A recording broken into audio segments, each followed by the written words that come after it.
오늘 우리에게 주실 하나님의 말씀 같이 보겠습니다. 마태복음 14장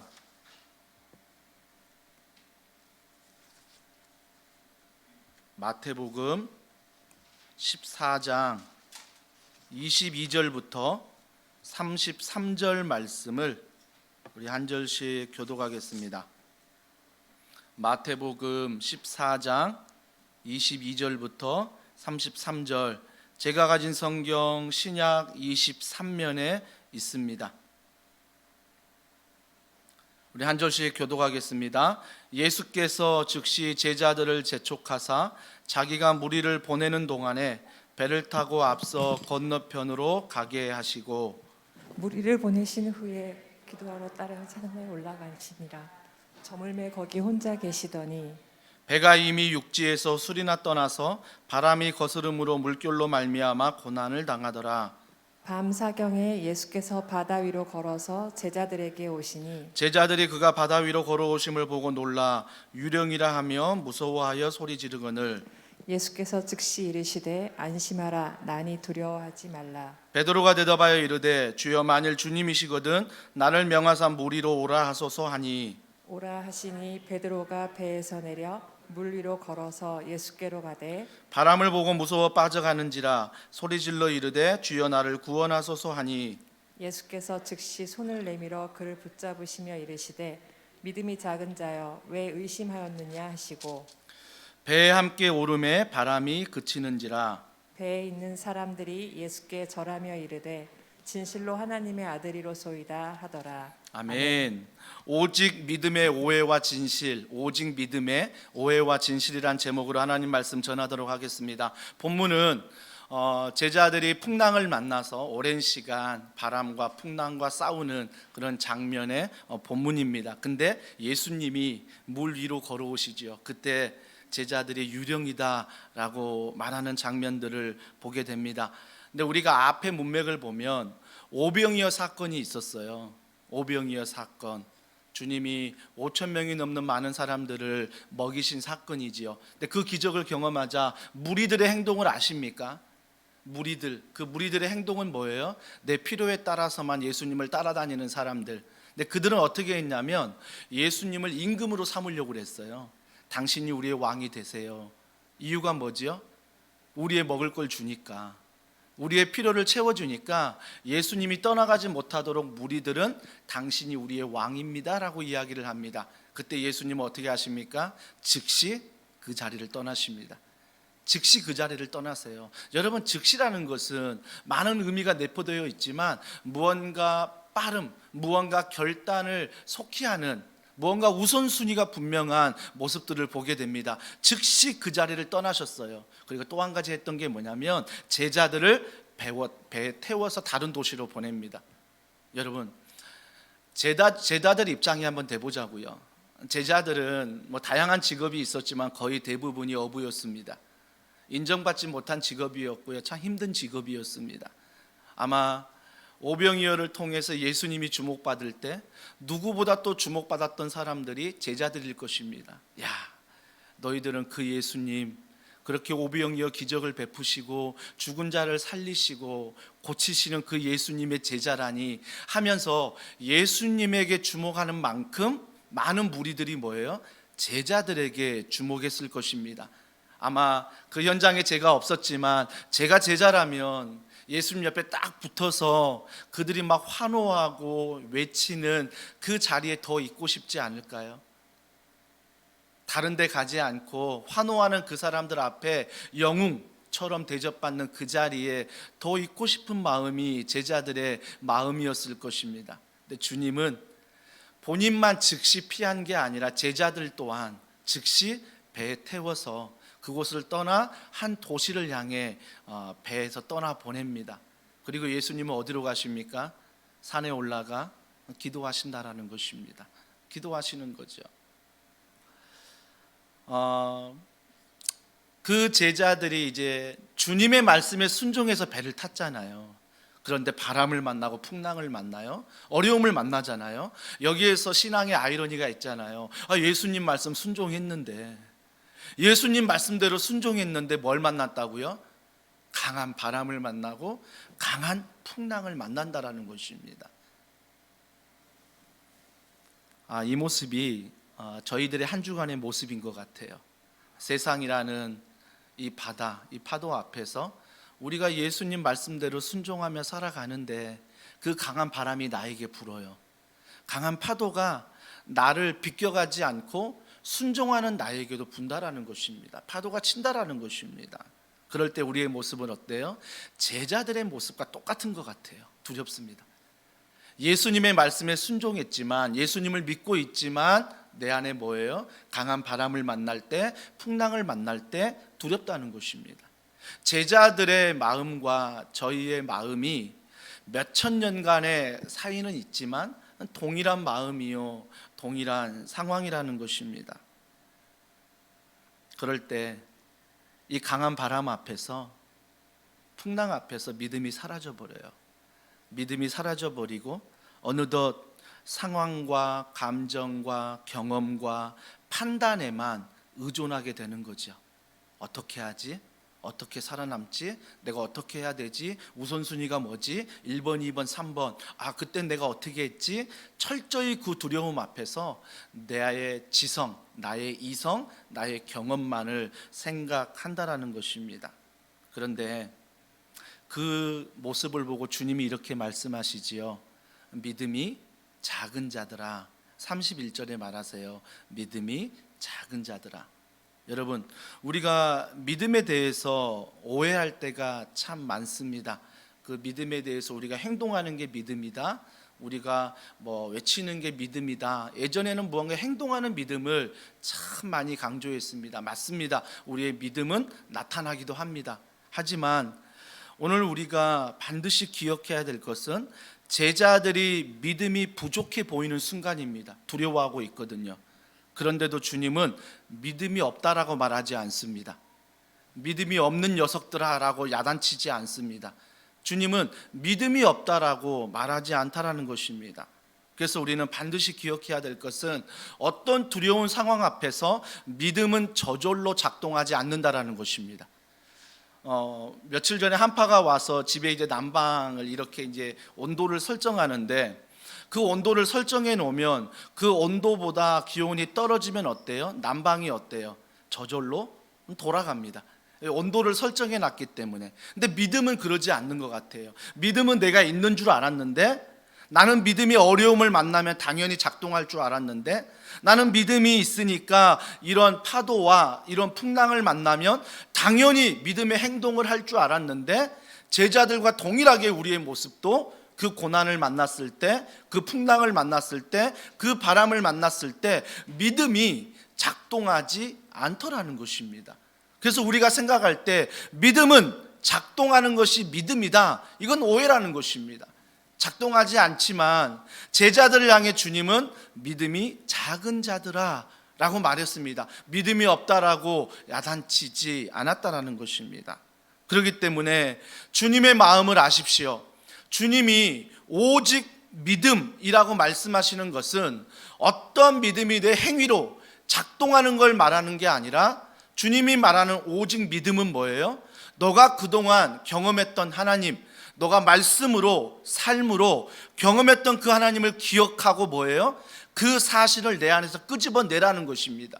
기억하고 그 예수님이 어떻게 일하셨는지, 그 하나님이 지금까지 어떻게 일하셨는지 그걸 내가 기억하고 내 안에서 끄집어내는 것, 그것이 바로 믿음이다 라고 주님이 가르쳐주고 있다라는 것입니다. 그렇기 때문에 사랑하는 우리 성도님, 믿음은 절대 내 안에서 세울 수 없는 것입니다.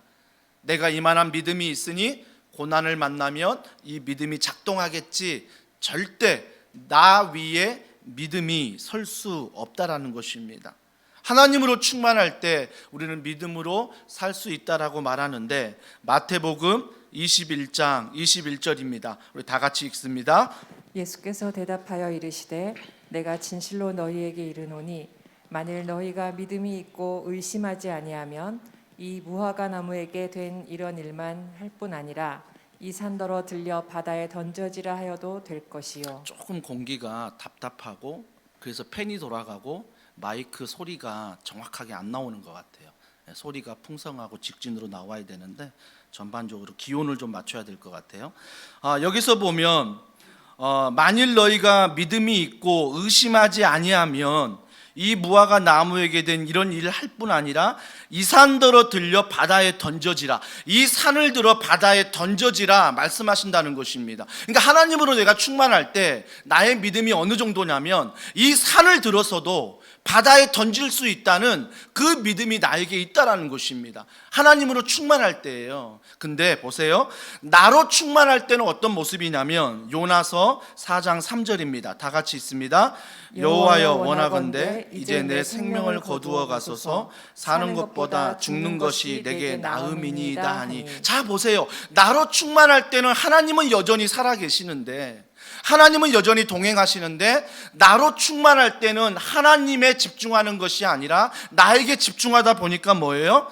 여호와여 원하건대 내 생명을 거두어 달래요. 왜요? 이 풍랑이 무섭거든요. 이 바람이 무섭거든요. 그래서 이 생명을 거두어 가소서 뭐라고 말합니까? 사는 것보다 죽는 것이 낫습니다. 이게 나로 충만할 때의 고백이라는 거예요. 이게 우리가 신앙생활할 때, 우리가 정말 하나님으로 충만할 때는 내 믿음이 막 산을 옮겨서라도 바다에 던질 수 있는 그 충만함이 있고, 근데 나로 충만하면 아무리 산이 있어도 저거 어떻게 바다에 던져, 저 산 올라가기도 힘든데 라고 말하면서 내가 지금 사는 것보다 죽는 것이 더 낫다라고 이야기를 한다라는 것입니다. 그러니까 우리가 뭐예요? 모든 고난, 상황, 또 아픔, 풍랑, 바람 피해갈 수 없지요. 하지만 중요한 건 뭐예요? 내가 하나님으로 충만하느냐, 나로 충만하느냐, 이게 관건인 거예요. 여러분, 풍랑을, 바다를, 바람을 막 맞고 있는데, 그들이 두려워하는데 예수님은 어떻게 하고 계셨어? 기도하면서 그 산에서 어떻게 했다고요? 보고 계셨다고 합니다. 보고 계셨어요. 여러분, 어떤 분들 더 화를 내세요. 예수님이 보고 계시면서도, 그러면 밤 저물어 밤 6시에 배를 타서 밤 사경까지 그들이 파도와 싸운다면 한 새벽 4시까지 장작 한 8시간 이상 이 캄캄한 새벽에 파도와 바람과 싸우고 있는 우리를 주님이 보고 계시는데 우리를 도와주지 않으셔? 그렇게 생각할 수 있지 않습니까? 여러분, 우리가 반드시 기억할 때 하나님으로 충만하면요, 그 하나님이 눈에 보이지 않아도요 부재중처럼 느껴지지 않는다라는 것입니다. 근데 나로 충만할 때는요 하나님이 부재중으로 느껴지는 거예요. 부재중으로요. 우리가 여기서 기억해야 될 것은 이 믿음이 위기로 흔들릴 때는 제자들에게만 있는 것이 아니라 일주일 돌아보고 내 인생을 돌아보면 순간순간마다 이런 풍랑이, 이런 파도가, 이런 바람이 우리 안에 얼마든지 과거에도 불었고 현재에도 불고 있고 미래에도 불고 있다라는 것입니다. 어느 누구도 비껴가지 않으며 어느 누구도 피해갈 수 없는 바람이요 풍랑이라는 것입니다. 여러분, 여기에서 그냥 바람, 풍랑 이야기할 때 바람이 세게 부는 날, 또 풍랑하면 높은 파도가 이는 날, 이렇게 우리가 생각할 수 있죠. 하지만 영적인 의미가 뭐예요? 세상의 풍조예요. 너희가 신앙생활하면서 바람과 같은 세상의 풍조에 흔들리며, 너희가 신앙생활하면서 그 높은 파도와 같은 세상의 풍조에 흔들리는 것들 때문에 불안해한다라는 것입니다. 두려워한다라는 거지요. 모두가 집을 사는데 집을 사지 못하니까 불안하지요. 교회가 다 건축하고 건물을 갖는데 우리 교회는 건축도 못하고 건물도 갖지 못해서 불안한 거지요. 그러니까 우리가 여기서 말하는 이 바람과 이 파도는 직접 세상에서 느끼는 거지만 주님이 말하는 영적인 의미는 뭐예요? 세상의 풍조예요. 비트코인을 사야 되나? 주식을 투자해야 되나? 이것 때문에 내가 두려워하고 이것 때문에 망설이고 그 세상의 바람이 불 때마다, 세상의 파도의 풍조가 몰려올 때마다 우리의 신앙은 뭐예요? 두렵고 흔들린다라는 것입니다. 그럴 때 누구도 피해갈 수 없으니, 목사도 피해갈 수 없으니 그럴 때 주님은 뭐예요? 그 풍랑에 이는 곳을 지켜보고 계신다는 그 믿음을 가지고 우리가 이럴 때 어떤 은혜를 경험하냐면, 첫 번째, 예수님께서 낯선 모습으로 찾아오는 기회가 된다라는 것입니다. 여러분, 내 인생에 파도가 불잖아요. 내 인생에 바람이 불잖아요. 그때는요, 내가 지금까지 경험하지 못한 하나님을 새롭게 만날 수 있는 귀한 은혜의 시간이라는 것입니다.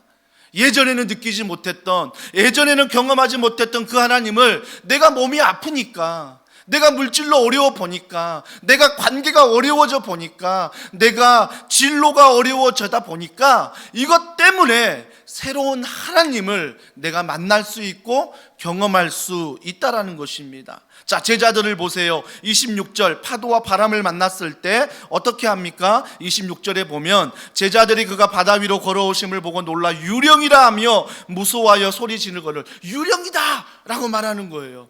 여러분, 이게 믿음 없는 말입니까? 이게 믿음 없는 행동입니까? 여러분이 만약 그 입장이라고 생각해 보십시오. 오병이어도 경험하고 막 영웅 행세하다가 갑자기 예수님의 배를 태워 보냈는데, 순종하며 자기는 배를 타고 가고 있는데 몇 시간 동안 이 새벽에 가장 어두운 시간까지 바람과 파도와 막 싸우는 거죠. 싸우는 거예요. 근데 뭔가 비스무리한 게 나타나고 걸어오는 거예요. 그때 여러분들 어떻겠냐고요? 그때 여러분들 예수님이시다 이렇게 말할 수 있습니까? 거의 못할걸요? 거의 못하고 그 몇 시간 동안의 두려움과 그 아픔 속에, 고난 속에 있다가 뭔가 나타나면 썸뜻하잖아요. 유령이다. 이게 얼마나 제자들의 연약한 이 두려운 마음을 그대로 내포하고 있는 것입니다. 그러면서 우리가 한 가지 그런 낯선 모습, 유령이라는 모습처럼, 유령은 아니지만 유령이라는 모습처럼 예수님이 나타나는 그 위기, 그 고난 앞에서 주님이 나타나고 있다는 것입니다. 질문합니다. 마태복음 25장 37절, 의인들이 주님께 이렇게 물어보지요. 자, 같이 읽습니다. 이에 의인들이 대답하여 이르되 주여, 우리가 어느 때에 주께서 줄이신 것을 보고 음식을 대접하였으며 목마르신 것을 보고 마시게 하였나이까. 의인들이 무언가 대접했을 때 주님이 나를 대접했다라고 말씀하셨거든요. 근데 의인들은 아무리 생각해도 예수님을 대접한 기억이 없거든요. 예수님을 만난 기억이 없거든요. 그래서 의인들이 예수님께 물어보는 거죠. 아니, 제가 예수님 만난 적이 없는데 제가 왜 예수님을 대접했다라고 말하십니까? 그때 예수님이 뭐라고 말하세요? 주께서 줄이신 것을 보고 음식을 대접하였으며 목마르신 것을 보고 마시게 하였나이다. 그러면서 대답 25장 40절 다 같이 있습니다. 임금이 대답하여 이르시되 내가 진실로 너희에게 이르노니 너희가 여기 내 형제 중에 지극히 작은 자 하나에게 한 것이 곧 내게 한 것이니라 하시고, 곧 작은 자 중에 그 사람에게 먹을 걸 주고 그 사람에게 사랑을 베푼 것이 뭐예요? 나에게 한 것이다. 나에게 한 것이다. 여러분, 뜻밖의 상황 아닙니까? 나는 예수님이 오면 내 믿음이 작동하고 내 사랑이 작동하고 그 다음에 내 헌신이 작동할 줄 알았는데, 예수님은 뜻밖의 상황에서 내 앞에서 줄인 자를 만나게 하시고 내 앞에서 병든 자를 만나게 하시고 내 앞에서 어려운 자를 만나게 하셔서 정말 내가 예수님의 사랑으로 그분을 도왔더니 예수님은 뭐라고 말하세요? 나를 도운 것이다. 나를 도운 것이다. 전혀 뜻밖의 상황에서 예수님을 만나게 되는 거죠. 예수님을 만나게 되는 거죠.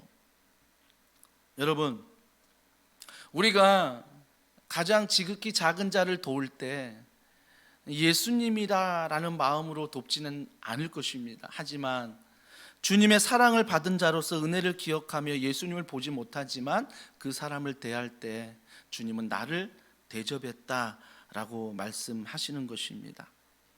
사랑하는 성도 여러분, 우리 믿음은 위기가 와요. 위기가 온다고요. 위기가 오는데 반드시 기억해야 될 것은 그 위기 속에 주님은 낯선 모습으로 오신다는 것입니다. 낯선 모습으로 우리 가정에, 우리 직장에, 우리 교회 안에 오신다라는 것입니다. 코로나라는 재난도 마찬가지입니다. 이 코로나 재난 앞에서 주님은 그 파도와 바람과 싸우고 있는 제자들을 보시는 것처럼 코로나19 재난 앞에서도 주님은 어때요?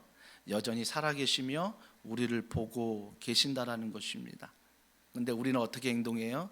유령이다, 유령이다, 이런 상황에서 유령이다 라고 말할 수 있어요.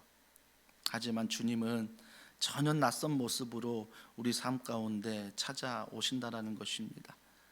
과거에도 많이 그랬잖아요. 여러분이 고난을 당할 때, 여러분이 주님 앞에 간절히 기도할 때 주님은 또 다른 모습으로 우리 안에 기도를 응답하시고 또 다른 길을 열어주시고 또 다른 사람을 만나게 하시고 또 다른 일들을 계획하며 이끌어 가신 그런 주님 만날 수 있는 좋은 기회인 것입니다. 근데 여기서 우리가 궁금한 것은 왜 주님은 지켜보고 계실까? 왜 지켜보고 계실까? 저녁이 저물매 배를 탔으니까 오후 6시에는 배를 탔을 거예요. 그런데 밤 사경까지 제자들이 파도와 바람과 싸웠대요. 그러면 오후 6시에 배를 타서 새벽 4시까지 바람과 파도와 싸우고 있는 거예요. 근데 주님이 기도하면서 그걸 보고 계셨대요. 왜 그러셨을까? 여러분, 많은 이유가 있겠지만 묵상하면서 드는 이유는 뭐냐면, 만약에 주님이요 저물매 제자들이 배를 탄 지 얼마 안 됐는데 강한 바람을 만나요, 강한 파도를 만나요. 그때 즉시 주님이 찾아가서 야, 내가 여기 있어, 두려워하지 마, 내가 도와줄게, 짠 하고 나타났다면 제자들이 어떻게 반응했을까요? 여러분, 제자들의 반응은 이게 아닐까요? 제자들 많은 출신 중에 어부 출신이 있습니다. 이제 바람 파도 이제 만나려고 하는데 주님이 짠 나타나서 잔잔하게 해버리니까 그 주님한테 뭐라고 할 줄 아세요? 주님, 제가 할 수 있거든요. 왜? 내가 어부였잖아요. 내가 경험이 있거든요. 내가 상식이 있거든요. 내가 파도 바람 만나봤거든요. 주님, 오지랖 떨지 말고 왜 지금 이렇게 빨리 오셔서 내가 할 수 있는데, 베드로 너 키 잡고 안드레 빌립 여기서 노졌고 다 업무 분장해서 할 수 있는데 주님 왜 굳이 빨리 오셔서 우리를 도와주세요? 왜 주님 오지랖 떠세요? 내가 할 수 있는데, 우리의 경험, 우리의 이성, 얼마나 많은 것들을 내가 가지고 있는데. 이런 반응 없을까요? 이런 반응 없을까요?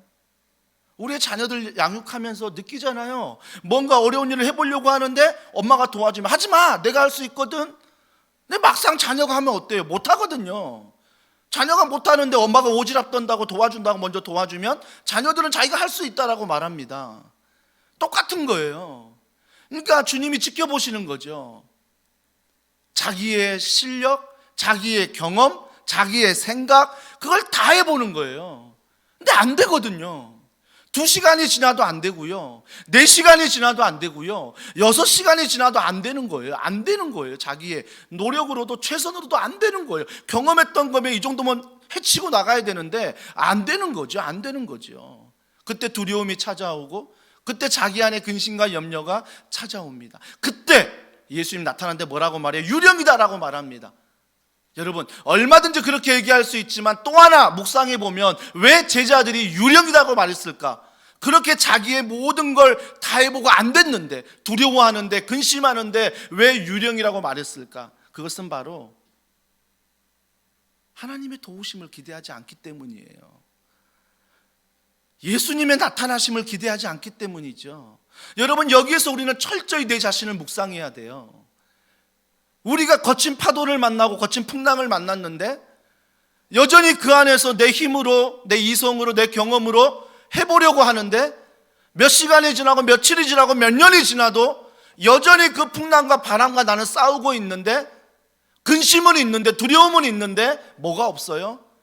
하나님이 나타나실 걸 기대하지 않는다라는 것입니다. 예수 그리스도가 일하실 걸 기대하지 않는다라는 것입니다. 성령님이 능력 가운데 우리와 함께 하실 것을 기대하지 않는다는 거예요. 그러니까 뭐라고 말해요? 유령이다. 유령이다라고 얼마든지 이야기할 수 있습니다. 물론 그런 두려움 속에 제가 얼마든지 유령으로 말할 수 있다, 목사인 저도 얼마든지 그렇게 말할 수 있다라고 서두에 말씀을 드렸습니다. 하지만 또 하나 묵상해 보면 그들이 그 풍랑 앞에서, 그 바람 앞에서 하나님을 기대하지 않았어요.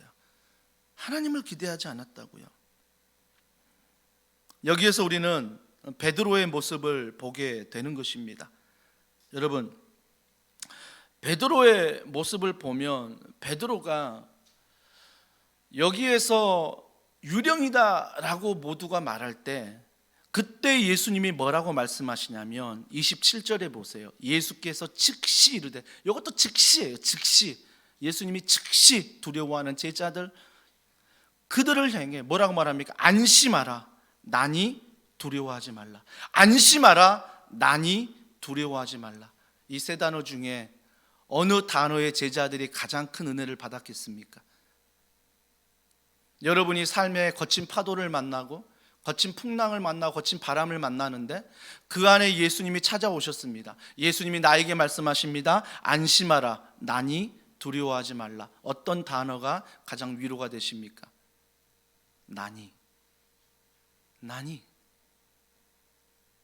에고에임이라는, 스스로 있는 자라는, 창조자라는 나니라고 말씀하신 그 말씀 앞에 우리는 다시 한번 그 주님의 은혜를, 주님의 사랑을 기억하고 행동해야 하는 것입니다.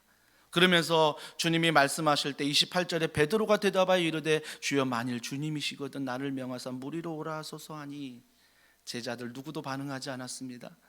근데 베드로가 반응합니다. 주여 만일 주님이시거든 나를 명하사 물 위로 오라 하소서.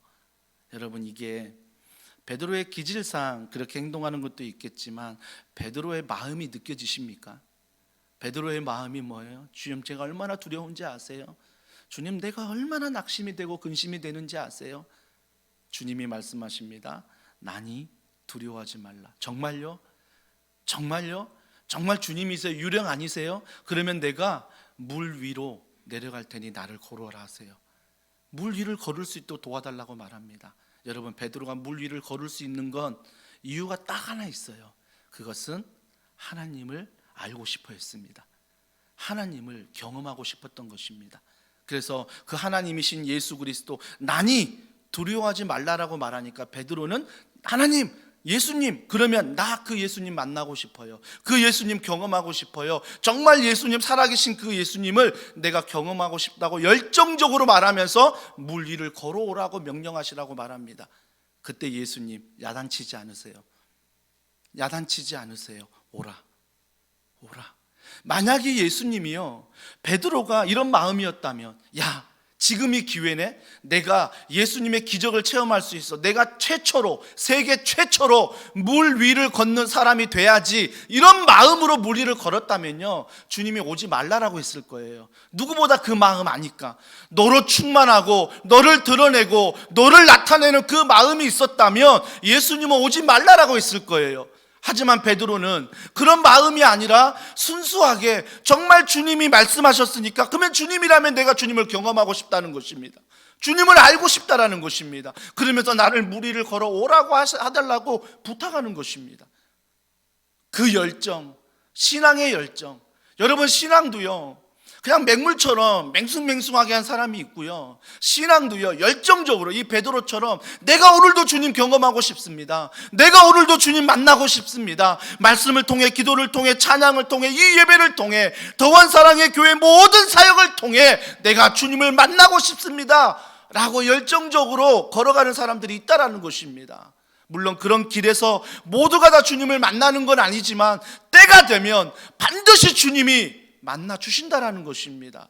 그렇기 때문에 신앙생활 모태신앙이 하지만 맹물처럼 그냥 물에 탄 듯 술에 탄 듯 이렇게 해서 신앙생활 할 때 또 다른 열정을 가지고 내가 오늘도 주님 만나고 싶습니다, 이 예배 가운데 하나님 말씀을 내가 듣고자 합니다, 귀를 열어주시고 마음을 열어주시고 모든 상황을 잠잠케 하여 주시옵소서, 그 마음의 열정을 가지고 나아가는 것, 이 베드로의 마음을 주님이 아셨다라는 거죠. 아셨다라는 것. 그래서 오라 라고 말씀하십니다. 오라.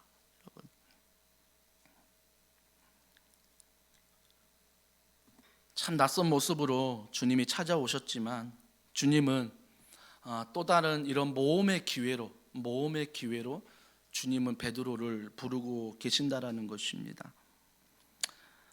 여러분, 인생 앞에, 하나님 앞에 열정적으로 신앙생활 하지 않으면요 절대 하나님을 경험할 수 없습니다. 절대 하나님을 만날 수도 없습니다.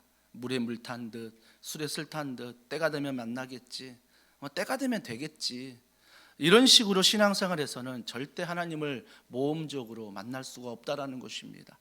때로는 우리가 두려워도, 때로는 우리가 근심과 염려가 있어도 믿음의 한 발짝을 내디디면 하나님이 그 믿음의 한 발짝을 통해서 만나 주십니다.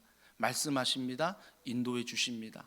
베드로 좌충우돌이었습니다. 넘어지기도 하고 쓰러지기도 하고 주님도 배반했습니다. 주님도 부인했습니다. 하지만 그 모든 일 가운데 그가 한 가지 잊지 않았던 것은 나의 삶을 통해 주님을 만나고 싶고 주님을 알고 싶다는 그런 마음이었다는 것입니다. 우리 교회도 마찬가지입니다. 어떤 분이 열정적으로 섬기다가 하나님을 알기 위해서, 하나님을 경험하기 위해서 사랑하기 때문에 열정적으로 섬기다가 실수해도 괜찮습니다. 넘어져도 괜찮습니다. 그건 충분히 우리 공동체가 끌어안아주면 됩니다. 하지만 문제는 무엇이냐면 같은 배를 타는데 전혀 하나님을 경험하고 싶지 않고 하나님에 대한 열정도 없고 하나님에 대한 그 말씀에 대한 이해도 없는 이런 분들은 우리가 정말 마음을 다해서 함께 옆에서 끌어주고 기도해주고 함께 걸어가 정말 주님의 놀라운 인생의 모험을 함께 경험하며 하나님의 살아계심을 우리가 경험해야 한다라는 것입니다. 우리는 교회 이전이라는, 물론 12월 장소 계약의 만기로 말미암아 우리가 이런 결정들을 또 해나가고 있지만 주님이 또한 이런 모든 일을 계획한 줄 믿습니다. 그래서 어려운 때지만 교회 이전이라는 믿음의 한 걸음을 내딛었습니다. 이 걸음 앞에 우리는 넘어질 수 있고 우리는 쓰러질 수 있습니다. 그러나 한 가지 놓치지 마십시오. 이 믿음의 걸음을 통해서 내가 하나님을 만나기를 원합니다. 이 믿음의 걸음을 통해서 내가 하나님을 경험하기를 원합니다. 그래서 우리가 어떤 모양이든 하나님을 경험할 수 있는 일에 우리가 앞장서서 함께 걸어가는 것입니다. 그럴 때 하나님은 이 모든 일이 하나님의 방법으로, 하나님의 인도하심으로 이루어졌을 때 우리 모두가 고백하는 것입니다. 하나님이 하셨다. 하나님이 하셨다. 하지만 이 일에 기도도 안 하고 이 일에 헌신도 안 하고 이 일에 철저히 변방의 사람으로 남아 있으면 이 모든 일을 이룬 다음에 그 사람이 고백하는 것은 때가 되니까 된 거지, 우연이 된 거지, 운이 교회가 좋았네, 목사가 리더십이 있네, 운영위원분들이, 렌장님들이 잘 섬겼네, 그 교회가 열심히 했나 보네, 이런 식으로 얘기하지 하나님의 일하심에 대해서 간증하지 못한다라는 것입니다. 그렇기 때문에 반드시 기억하십시오. 우리 인생의 믿음의 위기로 흔들릴 때 그 예수님은 또 다른 모습으로 오지만 말씀을 따르는 모험의 기회가 우리에게 주어진다라는 것입니다. 오라 말씀하신 그 모험의 기회가 우리 안에 주어지는 거죠. 구약을 보십시오. 이스라엘 역사가 말씀대로 움직입니다. 모세 보세요. 모세가 늘 얘기할 때 뭐라고 말합니까? 하나님이 가라사대, 하나님이 가라사대. 하나님의 이야기를 모세는 하는 거예요. 모세는. 그렇기 때문에 우리는 그 하나님의 말씀대로 순종하며 걸어갈 때 풍랑을 만나도, 바다 한가운데 바람을 만나도 우리가 잊지 말아야 될 것은 그 안에서도 하나님을 경험하고자 하는 열정, 그 하나님을 경험하고자 하는 믿음, 이것들이 우리 안에 작동해야 한다라는 것입니다. 마지막으로 예수님의 은혜를 경험하게 되지요. 우리가 믿음이 위기로 흔들릴 때 예수님의 은혜를 경험하게 됩니다. 베드로 보세요. 몇 발짝 못 가서 물에 빠졌습니다. 몇 발짝 못 가서 물에 빠졌어요. 성경에 보니까 뭐예요? 바람을 보았더라. 그러면서 마음에 뭐예요? 의심. 마음의 의심 때문에 바다에 빠졌거든요. 여러분, 의심이 뭡니까? 내 마음이 두 가지로 나누어지는 거예요. 이게 의심이에요. 내 마음이 말씀 앞에 서야 되는데 말씀 앞에 서는데 여전히 내 마음이 두 가지로 나누어지는 것, 이게 의심이거든요.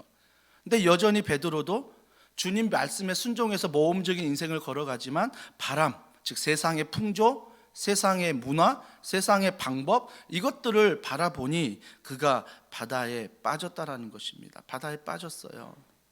근데 바다에 빠졌으면 즉시, 또 나와요, 즉시 예수님이 그를 건지시니라.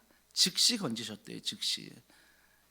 내 사랑하는 아들이 물 먹기 전에, 내 사랑하는 아들이 거기에서 허우적대는 게 아니라 즉시 이 베드로를 주님이 건지셨습니다.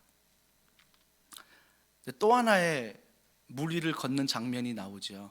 우리는 주님이 오라 하시니 베드로가 걸었다, 여기에만 생각할 수 있어요. 근데 뒤에 보세요. 즉시 예수님이 그를 건져서 어디로 가세요? 배에 오르사. 아마 베드로는 예수님을 보고 몇 발짝 배에서 멀어졌을 거예요. 예수님께 가까워졌습니다. 근데 의심이 들고 바람을 보자 바다에 빠졌어요. 예수님이 즉시 건지사 다시 그를 안으시고 어디로 갔다고요? 배로 가셨어요. 그러면 다시 예수님 품에 안겨 베드로는 어디를 걸었어요? 물 위를 걸어간 거죠. 그때는 어떻게 했습니까? 빠지지 않았다는 거죠. 그리고 배에 오르자 모든 제자들이 뭐라고 말해요? 모든 제자들이 30절 보세요. 아니 이 베드로가 물에 빠지자 어떻게 말합니까? 바람을 보고 무서워 빠져가는지라 소리질러 이르되 주여 나를 구원하소서. 베드로가 주여 나를 구원하소서 빠지자마자 이렇게 고백하거든요. 여러분, 이게 은혜예요. 이게 은혜라고요. 주여 나를 구원하소서. 여러분, 우리가 어떤 상황에 있을지라도 우리가 정말 주님의 은혜를 경험해야 되는 것은 주여 나를 구원하소서, 주여 나를 구원하소서, 이 고백이 정말 필요한 거예요. 이 고백은 좀 더 뒤에 살펴보고요. 33절에 보세요. 예수님이 베드로를 들고 배에 가자 33절 배에 있는 사람들이 예수께 절하며 이르되 진실로 하나님의 아들이로소이다. 진실로 하나님의 아들이로소이다 라고 말하고 있습니다. 오병이어 기적을 채울 때, 죽은 자를 살릴 때, 많은 병자를 고칠 때, 많은 무리들의 모습처럼 제자들도 야, 이분이 임금님 되면 우리가 잘 먹고 잘 살겠네, 이런 생각이 제자들에게도 있었잖아요. 그래서 제자들이 뭐예요? 나 오른편에 앉을래, 나 왼편에 앉을래 막 싸웠잖아요.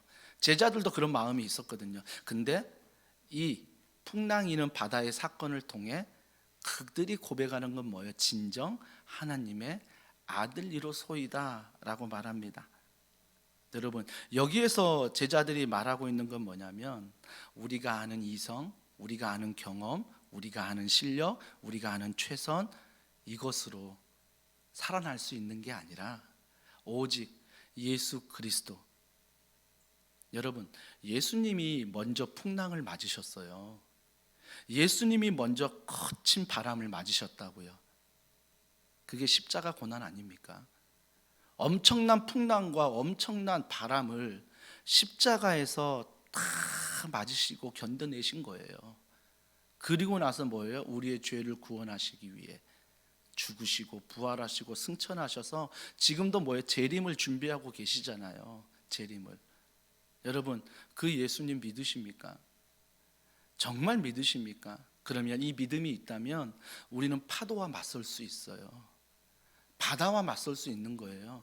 나의 경험이 아니라, 나의 이성이 아니라, 나의 생각이 아니라, 내 능력으로 맞서는 게 아니라 예수 그리스도가 나를 위해 십자가에서 구원의 길을 열어주시고 지금도 저 천국의 보좌 우편에서 나를 위해 기도해 주시고 성령을 선물로 보내어 나와 함께 동행함으로 나를 도우시고 머지않아 하나님의 때가 되어 이 땅에 재림하실 때 내가 다시 호련히 부활이 되어 주님과 영원히 저 천국에 산다는 것을 믿는다면, 이 믿음이 나에게 있다면 우리는 파도와 맞설 수 있고 우리는 바람과 맞설 수 있는 거지요. 결국 뭐예요? 오직 믿음은 내가 맞서는 행동이 아니라 하나님의 은혜를 기억하며 그가 하셨던 모든 일을 기억하며 그 은혜로 맞서는 것이 바로 믿음이다, 믿음이다 라고 오늘 성경은 이야기를 하고 있습니다. 마지막 포인트 하나는 이거예요. 주님 우리를 사랑하십니다. 파도와 그 바람에서 싸우시는 그 모습을 끝까지 사랑으로 지켜보시고 찾아오시고 물에 빠지사 즉시 건져주시는 그 하나님. 우리의 자녀들도 그러잖아요. 때로는 우리 자녀들이 엉뚱한 고집을 피우고 엉뚱한 길로 하고 아무리 설득하고 아무리 소통해도 안 될 때는 어때요? 부모가 한 발짝 물러납니다. 잠시 지켜봐요. 그러면 그 아이가 어때요? 그 길을 가다가 넘어지고 쓰러지고 아파해요. 그때 부모의 마음 알지요? 내가 대신 아프면 좋겠다. 그렇게 하지 말라니까. 그러면서 부모가 뒤에서 울어요.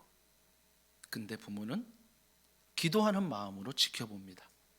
지켜보는 거죠. 그래서 그 아이가 그 시간을 통해서 하나님의 은혜를 발견하고 하나님의 사랑을 발견하고 내 행동으로 내 최선으로 내 노력으로 세상과 맞서는 게 아니라 이미 하나님이 행하신 일, 그 은혜로 우리가 맞서며 살아야 되는 것이구나 라는 것들을 깨닫는 거예요.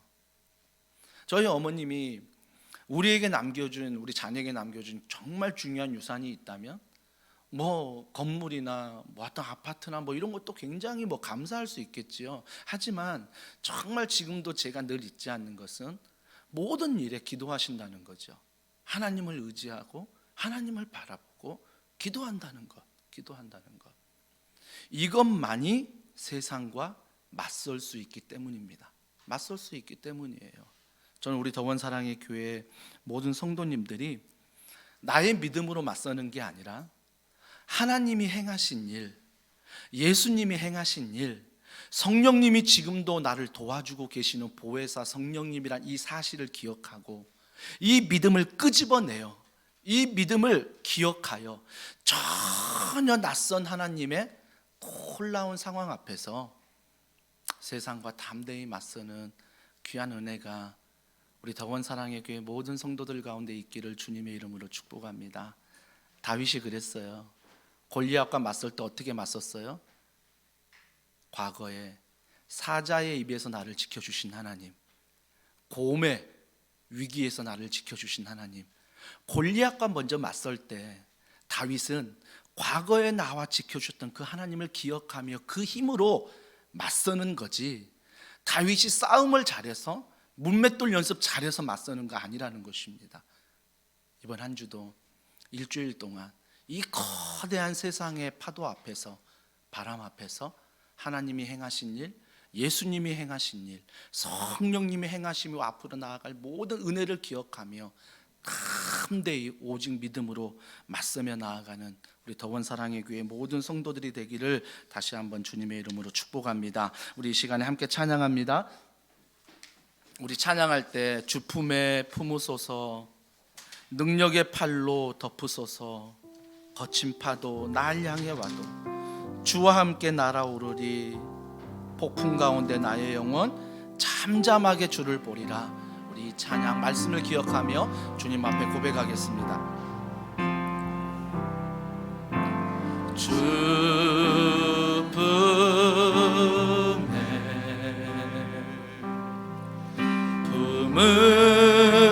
품으소서,